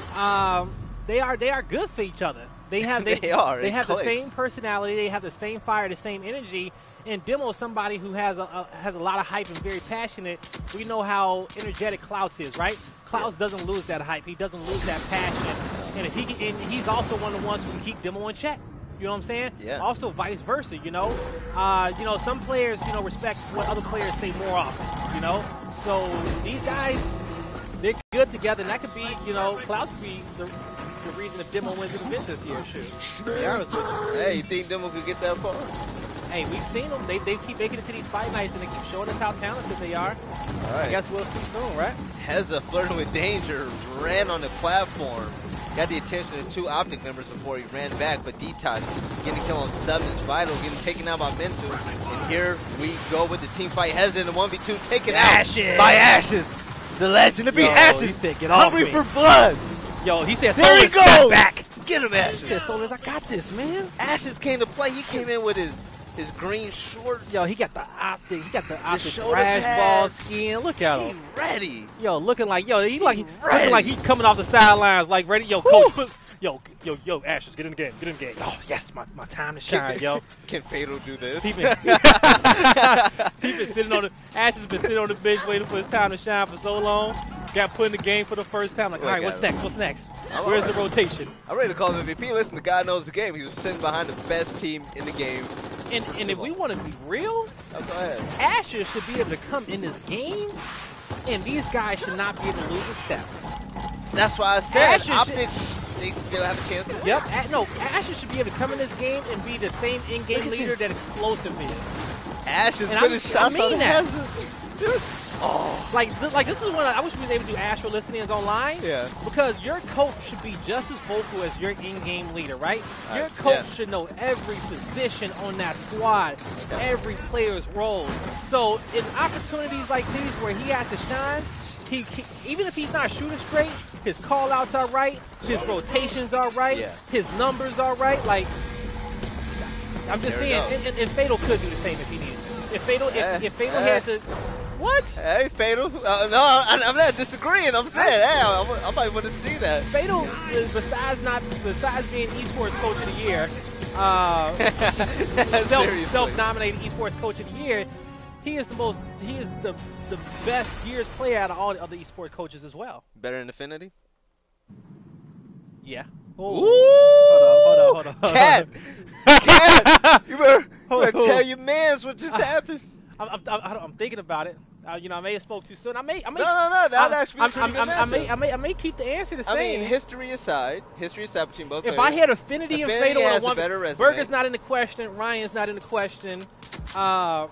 Rubik's is coaching. Fatal still plays hard to this day. You know what? F it, right? I love Chris. I'm gonna stick to my answer. I love them both. But you know, on the 1v1 mid boxes, Effendi holds shots though. I can see Joe trying to get around a. Okay, I'm gonna say something while we're on this screen. All right, I've been seeing Solars just get nasty one shots. If you take a look at OpTic, they made the finals. They're back to old OpTic, able to make the finals no matter who the sub is. It doesn't matter, and they're back to just dominating. They're back on Fight Night. You look at Equifax. With the departure of Crazy Solars, and they get 14-3 against Gosu. Yeah. Something that shouldn't happen. I just think that with these recent pickups of Solars, and whoever the fifth might be, we have a real powerhouse in our hands. Nah, we do got a powerhouse in our hands, Bill. And you're gonna see Gosu Crew looking to get this round in the board as well. Wasn't able to secure it on top of the home hill. But Hez is looking to push in. He gets one down. He's going to back up. Full red. Not going to get pushed out just yet. Here comes those court rolls as well. Uh-oh. The man, the myth, the legend, Ashes. There he goes. What are you going to do? What are you going to do? I just want to watch Ashes, to be honest with you. Can we go on Ashes, I can care less about everybody else. Put it on Ashes. There we go. Like, every time he spawns, I just want to watch Ashes play. I want Ashes to get a highlight clip. I want to see him just, like, do a silly bounce. I just want to see him, like, take them on Cloud in a 1v2. Yo. Then OpTic won this in my heart. That would be the best thing ever. Ash, the man with the legend, 2 kills, 1 down, top dead, does not matter. Overrated stats. And here he goes, pushing through a smoke grenade, lands the fire, laid out by Cloud. Torpo hits him, but he gets down. Ash is taken out. At least Ashes ain't scared to push out a spawn like everybody else. You know? Ashes, he's trying to make moves. He's trying to make plays. I'm just holding it back. Has the revive, Mental with strong lancer was able to down somebody, unable to capitalize pushing in. But who wants to watch Mental? Well, you can watch Ashes. Exactly. Like let's be real Ashes here. X. This is an upgrade. yeah. This ain't even Ashes 1.0, right? So wait, so when Ashes this ain't the like it's not like the first time. You know what I'm saying? This is Ashes X. It's like version 10. It's all right. Weapon X. Okay, you know what? All they did was put some chemical X in his G Fuel. There you know what I'm saying? Like, he was made like a Powerpuff Girl, right? You know, but like, yo, hold up. If you had to make Ashes, right, you got to use chemical X. Like Spice Girl was made with sugar, spice, and everything is nice. Right. Splash of chemical X. What is Ashes made? He's made like I know what he's timer. The timer, cargo shorts, and funny Brendan shoes. And chemical X. And chemical X. There we You got Ashes. Yo, shout out to Ashes. We love man. you, bro. You know what though? Ashes, he shows some finesse when he runs around the map. I wanted to see him take the 1v1 against Clouds. Yeah. I want to see him dog somebody. Like let's be honest here. The maintenance fights it's okay, right? Yeah. But I want to see like Ashes and Clouds go at it, yo. Ashes against the Gosu Crew. I would never let Clouds live it down, even in this, right? Like no, not at all. Ashes already got how many kills he got? He got 2. Heza is one of them. Those 2 kills meant a lot, though. They really did. They got a round off of it. Exactly. The other 2 kills, they didn't win the round. So, serious question, taking a look at the Gosu Crew. They're who is it? Ashes versus Clouds. 1v1 1v1 situation. Clouds get the smokes. Ashes does not get stunned. Clouds trying to get aggressive. He got himself some good angles. He's playing it safe. He's playing his life. Look at that. Let him play. To his advantage. Get loose on him. Come on. Ashes don't back down. Bait him out. Ashes be nice for what? Bait him out. There we go. Rotate. Okay. Look at the high IQ play. Yo, Ashes played him and kept the hill. There we go. Ashes making moves for the domination. He did his part. Ashes won't beat you with the shotgun, but he will outsmart you. He almost clutched up because if Clouds did not, if that M-bar was not there and that was a down, they won the round. They won the round. A 200 IQ play, folks. Too smart. 500 IQ. 300. Yo, where can I find some chemical X? Listen, Ash is stepping up now. Summers with the boom shot kill. But so for Demo, man, Demo's been the talk of controversy for the past couple of years. But now that he's finding himself in these championship fight night matches, 2 times in a row, What's the next step for him? What do you think is missing for them to actually hold that trophy up at the end of an event? Can this roster win a title? This roster is showing us a lot. You know what I'm saying? And me personally, I want to see more from them. You know, I want to see I want to see their pool where they stack up at. But you know, it starts by him maybe just making it back in the top 4, right? If he makes it back in the top 4, this team gets a whole new confidence about themselves. Like you got to ask yourself, when is the last time he's been in that spot? You know, we've seen him on like the top 12 to 6 placings as a unit, but as being in the top 4 position, especially when you got 6 powerhouse teams. Yeah. And they can do it. Yep, and OpTic, Ronin, I was gonna say Echo and Ghost, but they just lost to this Ghost crew. So, I mean, yeah. But that it is a lot of roster changes that's been happening. It is a lot more chemistry that needs to be built. There's still about a whole 30 days. Actually, it is like a month, about 5 weeks till NOLA. That's enough time. Yeah, exactly. That's plenty enough time for those teams to be back on their great levels, right? And then the Gosu crew, they're going to have to not get stagnant, right? They're going to have to stay at that same pace and keep improving at the same pace as all the other teams in the top 4 who made those team changes. Big Daddy Ashes with the movement. Ooh, evading Lancer fire. 70%, but he doesn't care. He whips out a pistol. Look at that pistol fire. There we go. Yo, he is gunning with it, yo. That's looking like a pocket breaker. Defend this hill with your life. He's going to put his body in front of the hill. What a move. There we go. There we go. Ashes with the bait. On Timbo, go for it. With the slap. He slapped. There we go. Ashes. Without Ashes, that W wouldn't have happened. Oh, man. I want to make a highlight reel. Everybody clip the biggest plays that Ashes has and tweet me. Yeah. 5 kills. Ashes. He just is making the most of his opportunity. Like I said, he is. The patience, the smarts. That's like your star player gets the flu. Yo, you in the game, kid. Next step. I mean, listen. Last time, Tom Brady came in when got injured. Yo, right? And he became the greatest. Explosives out. Ashes came in. Who else you call him explosive? What, Drew Bledsoe? Hey. Nah, he ain't no Drew. He ain't no Drew Bledsoe. he a Tom Brady. He ain't no Drew Bledsoe at all. Ashes, 3 kills last round. Looking to make a move. Puts out a smoke grenade. Trying to confuse Klaus. High IQ play once again by Ashes. Klaus has no idea where he is. Oh, he wants his revenge. Klaus knows. So Klaus is being overly aggressive. Oh! Yo, if he would have chunked him with that, though. He got lucky. Oh, he got lucky. He did. See, now Ashes needs to, explosives just needs to be like, yo, Ashes play him with confidence. Just rush him every single time. He has to at this point. He just gotta rush him every single time. Like, they even put the M-bar there. They knew. Yeah. Klaus with the M-bar, putting down shots, taking out summons with the leg shot. Boom shot, picking up by Detox. 4 down for OpTic. Gaming Solar's last man alive. This is time for Gosu to really, put their foot down. I'm just saying, OpTic Gaming is using 2 subs. I kind of expected, more dominance. But here we go, domination coming through. Looking like they're going to pick up their 3rd win. Nah, not yet. Mental, you got to reach that B hill, and he's going to end up decapping it. Now it's possibly coming through. I don't see nobody's in position. This is the first play. Lord Ashes on the respawn, so nothing looks possible at the moment. OpTic keeping it close. Trying to go 3.5. I'm sorry, this should be a 7-0. Clean, swift. Gosu crew. I would highly be upset.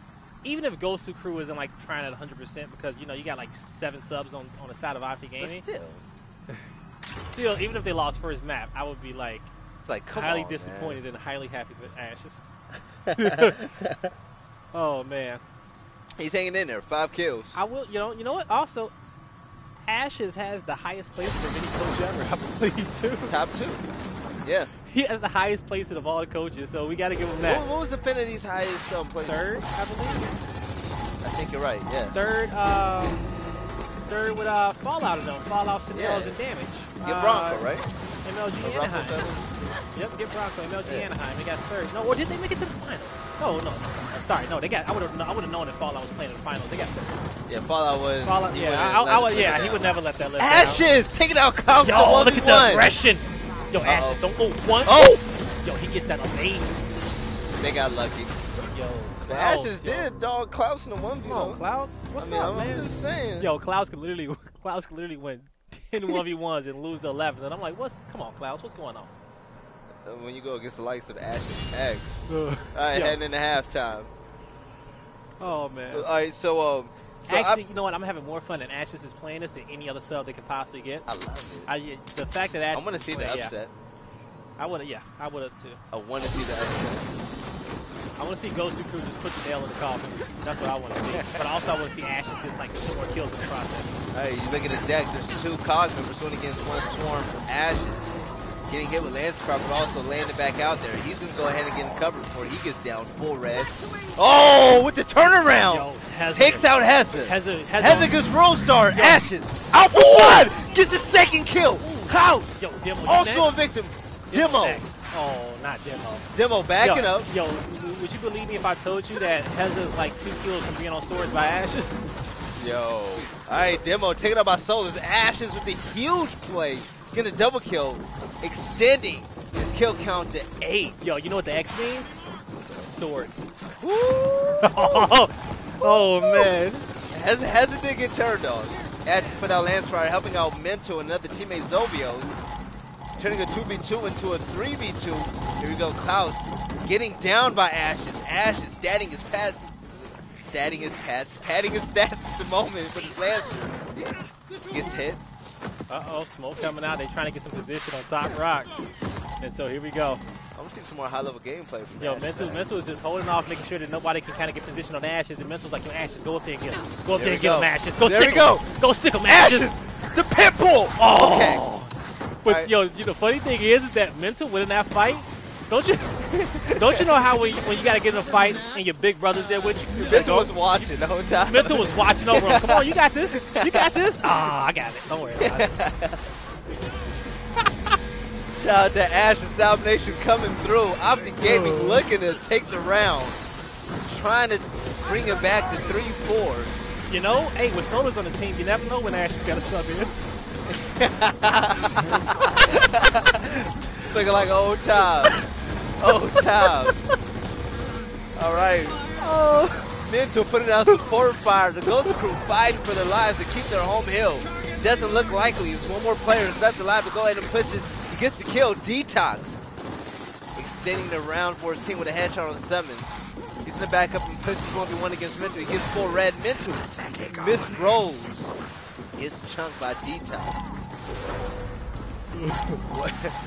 That is funny. I got tears in my eyes. Alright, Detox trying to extend his killing spree, unable to do so. Ashes gets down, summons, and Solar's coming to help him out.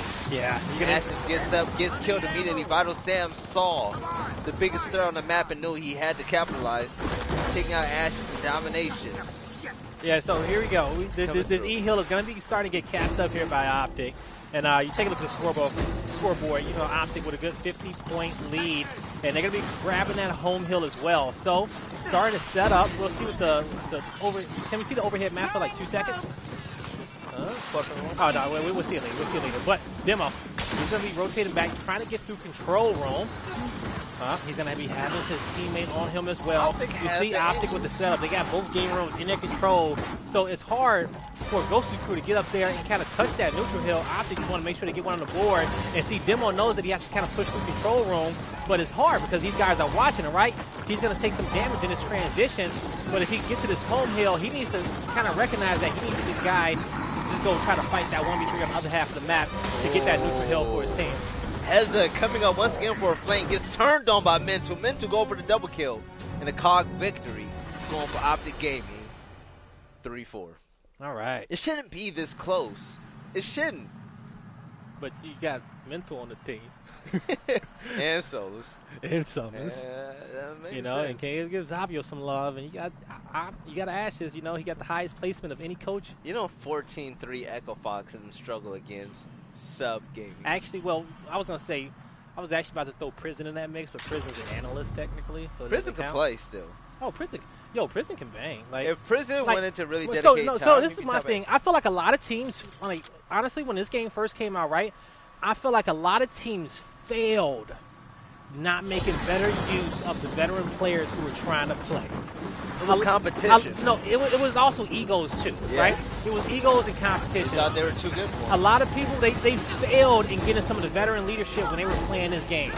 that could have been some of the biggest acquisitions you could have got. You know, I'm not saying you need a team for like 3 veteran players, but still, it was like, you know, individuals out there would have made any of these teams top 8 teams, especially like with a lot of those squads that's in the top 12. I mean, I see it every day. Yeah, I agree. These top 12 teams definitely be top 8 if they utilize that veteran presence. A lot of new school players wasn't putting no respect on their names. You know not at all. They had big hands. They was like, oh man, you wanted Gears 2, right? This is different. This is, you know what I'm saying? What you do in Gears 3? You know what I'm saying? To be better than them. Yeah, exactly. You know, they want to be on top of the podium.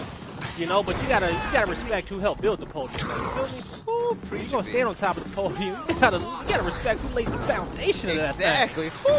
Listen, Cleaner, you've been doing a great job, man, but I'm gonna need you to switch it to Ashes. Ashes, right? Come on, don't think we forgot. Switch it to Ashes. That's the star of this matchup. Exactly. Strong lance play from Klaus. Unable to put enough damage. His Mental was able to get those chunks at 99%. He's gonna go ahead and try to move along to it. Then it's still 62 with the up A. Missed the shot. Was able to get the chunk on Vital. 2 kills in a row. Mental going for the 3rd. Klaus pushing in. It's like the same fight every time. All right. That's the, you know what? This is the beauty about autopilot. So hold on, here we go. On Zavio. All right. Here we go. Detox. There we go. Detox is gonna fall. There we go. To the Ashes. There we go. Oh, almost traded. You know, that would have been a win. Dang it, man. Come on, Ashes. You gotta step it up. Right. You never know. You never know. All right. Hesitant, laying down the support fire, unable to do enough because he was taking out a 1v2 situation against nothing. The OpTic Gaming taking it slow, but with a 2-to-1 hill lead, they're going to be able to go ahead and get in that advantage sometime. But with domination coming through, they're looking to tie the game. You know what? I'm actually happy that Gosu Crew is not playing off the school team currently. In a sense, it would have been a wipe. Not that it would have been a wipe. Well, if it was a wipe, I feel like that would have did something to their confidence, right? Yeah. You know what I'm saying? Like I feel like that would have did something. That would have did something to their psyche in a sense. You know? Well, it's not even about being impressed. Like I'm not even mad at the score, as both of us being like players in these type of positions, and the stakes of the match change, right? Yeah. This is a show match. This isn't a 2K final anymore. It's a show match. And so at that point, you play differently than a 2K final. Yeah. So it's just completely different. But if they were to get 14-0 with Zavios in that team, I would have felt like it would do something to their psyche. The same way, you know, it did something to another team's psyche where they had to make a team. I want to say 14-0, but if you had Gosu turn around doing explosive light thing, it would have been pretty. Because when they make their 5th official, then it's like, damn, I can't wait, man. If we could have beat them with a 5th. With a sub, then how can we beat them with a full team, right? Teams think like that. But going into matches, a lot of these guys need to kind of do a better job at saying, hey, this is what's at stake, right? This is how we need to be treating this match. This is the worst case scenario. This is the best case scenario, okay? But just know that this is, you need to go, like, you know, every team goes into a match with their hopes and their expectations super high, right? And when they don't hit those expectations, they don't know how to take the low of it. Because they didn't talk about the low, you know.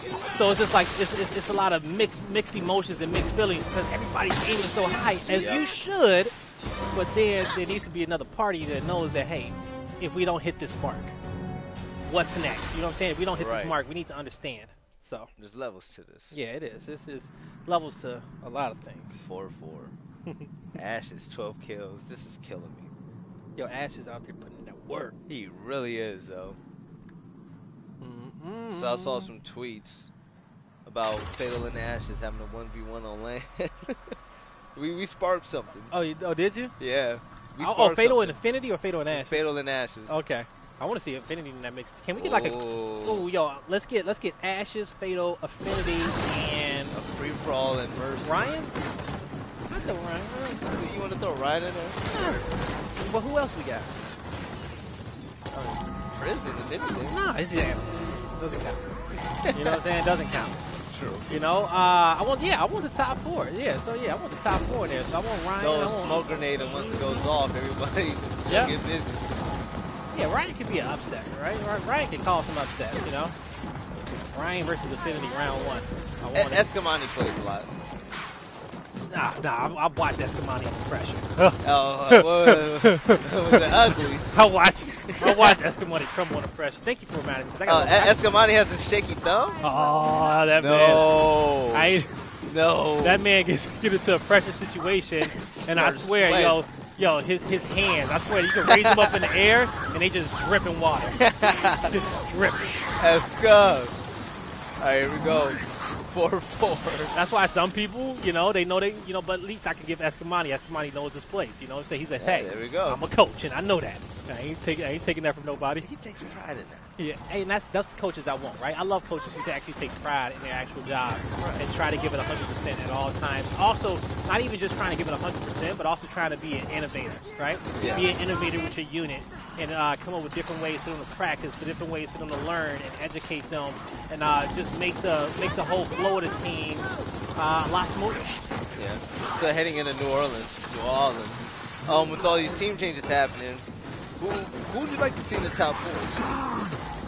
The top 4? Top 4. Oh, because we've been seeing a lot of unexpected things. I won't just for a top 4. I won't OpTic, Echo, Fable, and then OpTic, Echo, Fable. You think Echo's gonna be in top 4? I want OpTic. You saying who do I want in the top 4? Yeah, who do you want in the top 4? I'm telling you, I want OpTic, Echo, Fable, and I was debating in my head about Ghost or E-United or Ronin. I have a thing about OpTic, Echo, Fable. I have a thing about OpTic, Echo, Fable, and Gosu. So think about this for a second. That's what I want off top 4. OpTic, Echo, Fable, and Gosu. If they all make top 4, I'd be happy. So speaking of E-United, when I was driving this morning, I thought about this. We've seen E-United in a lot of fight nights. Mm-hmm. But the only time they get into the Fight Night Finals, I might be wrong, but the majority of the time is when we see team changes happening with OpTic or Echo Fox. Mm-hmm. They don't have full rosters. And once these rosters are made, that team kind of disappears from Fight Night. But also, you got that spree where OpTic was very, very complacent too. Not taking anything by E-United because I had this conversation. They corrected me on it as well. But they, it's 2 Ks that they won too on off weeks as well, right? But but you're right. They shine during times of roster mania. Yeah. When some teams got subs. It's different. But their run against Ghost, was legit. Yeah. Nah, I would agree. I want to see more of that from them. But my thing is about both of these guys. Well, both units, right? I want to say E-United did officially announce the Pale one, but then you got Ghost with their rumors of their roster change. And the only thing that I just don't like is just that OpTic's Infinity Stone roster, right? Just the thought of that forcing you to make team changes, right? That just shows the roster hasn't even made it to an event. You haven't even seen how they perform. You're just basing everything off of fear, assumptions, and online gameplay, and off of fear, assumptions, and online gameplay and word of mouth. You saying this? You would change it. You would change a championship caliber team because of BS. I don't agree with it. You would agree with what I said or what they did? What they did. Yeah, I don't. If that rumor's true. Yeah, I don't. I don't, man. I don't. I don't get it. To each his own. They have their reasons. No, I'll give them that.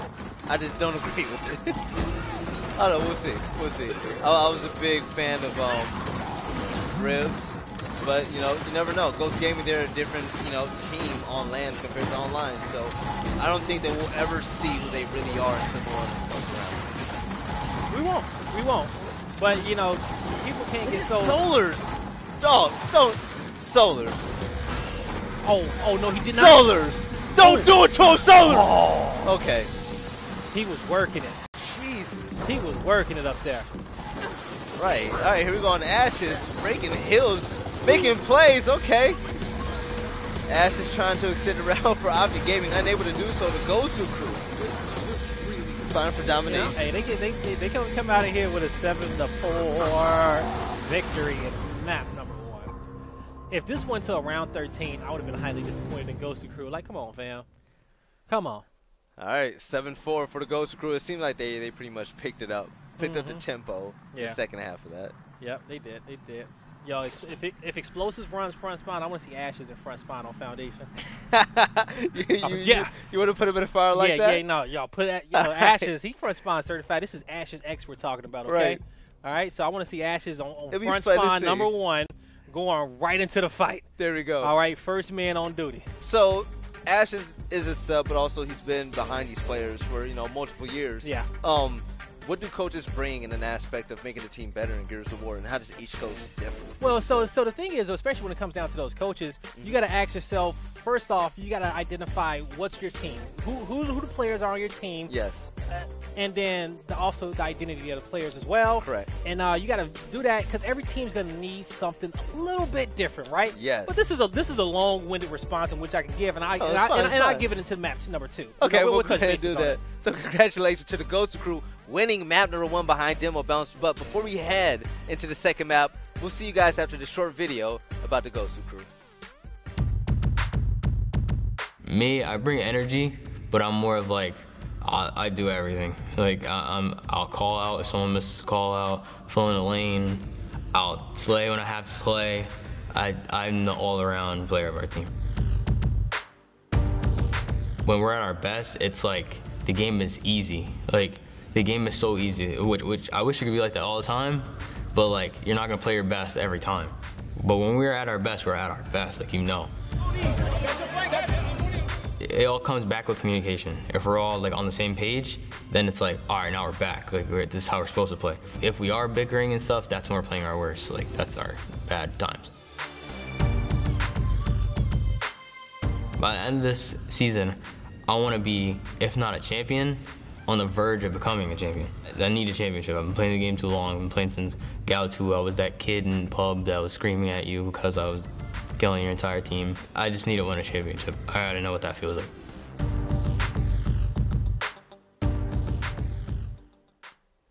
There's something touching about what he said. Yeah, it really is.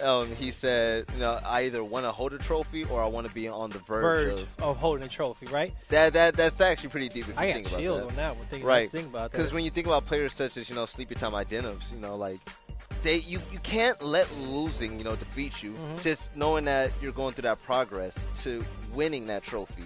The journey is beautiful, and that's what it's all about. It's a few players out there when we look at their journey, right, and we see how they play.